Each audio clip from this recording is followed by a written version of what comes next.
If 4 by 7 of a piece of work is completed in 7 by 4 days, in how many days can the rest of the work be completed? Now, we can say that with a constant rate, the time required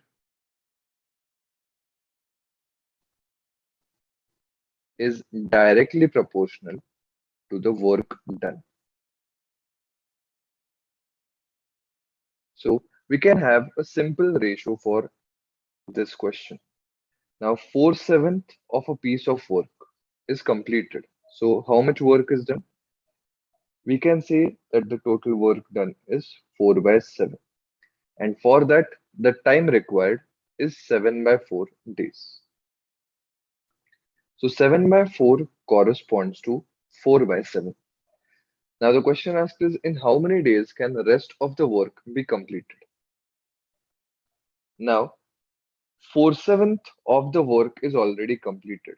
That means we can say 1 minus 4 by 7, that is 3 by 7 of the total work is yet to be done.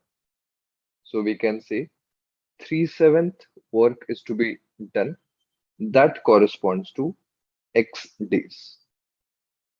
Now we can cross multiply this and have a simple equation. So we have 7 by 4 into 3 by 7 is equal to 4 by 7 multiplied by x. So 7 gets cancelled out. So we have x is equal to 7 into 3 upon 4 into 4. That is 21 upon 16 days. Hence, answer will be option C.